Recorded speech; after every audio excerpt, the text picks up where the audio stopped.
धनंजय मुंडे यांच्या राजीनाम्याच्यासाठी सरकारवर वाढता दबाव पाहायला मिळतो। राजीनाम्याच्या चर्चांच्या गदारोळात मुंडे दिल्ली दौऱ्यावर होते आणि आता त्यांच्या राजीनाम्याचा निर्णय दिल्लीतले श्रेष्ठी घेणार असल्याचा अंदाज वर्तवला जातो। मुंडेंच्या राजीनाम्यावरून कसा गोंधळ सुरू आहे जाणून घेऊया। पक्ष जो राजीनामा मागत नाहीये म्हणजे त्यांचा स्वतःचा पण पक्ष म्हणतोय राजीनामा द्या आणि राजीनामा मी नैतिकतेवर मागतो।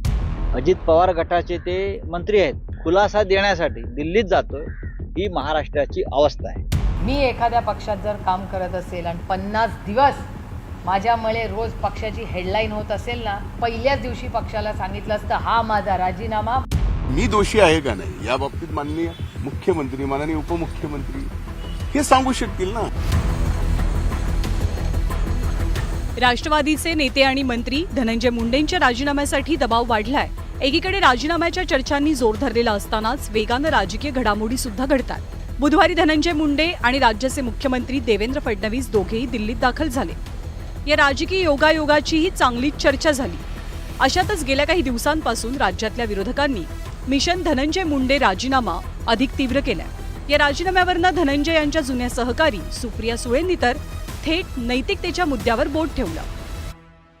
आम्ही काय मागणी करतोय, आम्ही जे मागणी करतोय आणि सगळे पक्ष त्याच्यात अजित पवारांचा जो एनसीपी अजित पवार आहे तो पण आहेच ना मागणी करण्यात राजीनाम्यात। कुठला पक्ष जो राजीनामा मागत नाहीये म्हणजे त्यांचा स्वतःचा पण पक्ष म्हणतोय राजीनामा द्या आणि राजीनामा मी नैतिकतेवर मागतो। मी एखाद्या पक्षात जर काम करत असेल आणि 50 दिवस माझ्यामुळे रोज पक्षाची हेडलाईन होत असेल ना, तर नैतिकतेने मी पहिल्याच दिवशी पक्षाला सांगितलं असतं हा माझा राजीनामा। मी पक्ष वाढवायला इथे आलेली आहे, पक्षाला अडचणीत आणण्यासाठी नाही। माझ्यामुळे जर रोज हेडलाईन होत असेल तर मी एक पाऊल मागे घेते, माझी इन्क्वायरी घ्या आणि जर दूध का दूध पाणी का पाणी हे मी केलं असतं। मंगळवारी राष्ट्रवादी काँग्रेस पक्षाची एक बैठक मुंबईत पार पडली। याच बैठकीत धनंजय मुंडेंनी आपल्या राजीनाम्याच्या बाबतीत अजित पवार जो निर्णय घेतील तो मान्य असल्याचं विधान केलं।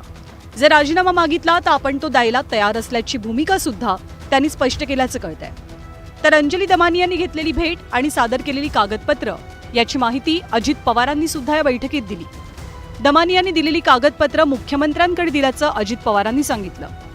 याच घडामोडींच्या पार्श्वभूमीवर दिल्लीतही धनंजय मुंडेंना राजीनाम्यासंदर्भातल्या प्रश्नांचा सामना करावा लागला, ज्यावर त्यांनी अशी काहीची भूमिका मांडली। धनंजय मुंडे या सर्व गोष्टीमध्ये माननीय मुख्यमंत्री महोदयांना, माननीय उपमुख्यमंत्री महोदयांना कुठं जर दोषी वाटत असतील तर त्यांनी राजीनामा मागावा, राजीनामा देणार।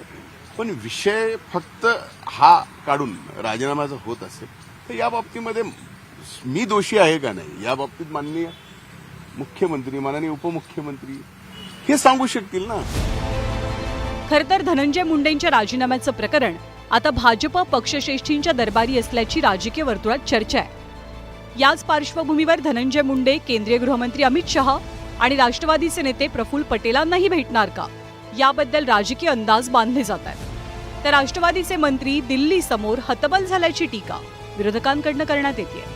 आपलं पद वाचवण्यासाठी शेवटी त्यांना दिल्लीतच जावं लागतं।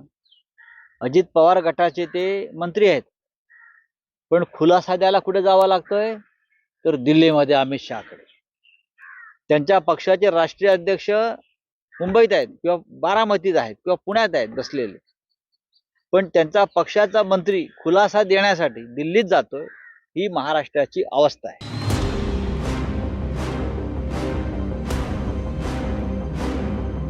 मुंडेंच्या राजीनाम्याच्या मागणीचा दबाव वाढण्याआधी घडलेल्या भेटीगाठींची क्रोनॉलॉजी सुद्धा खूपच इंटरेस्टिंग आहे। सगळ्यात आधी अंजली दमानी या कराडची गुन्हेगारी कुंडली घेऊन मुख्यमंत्री देवेंद्र फडणवीसांना भेटल्या।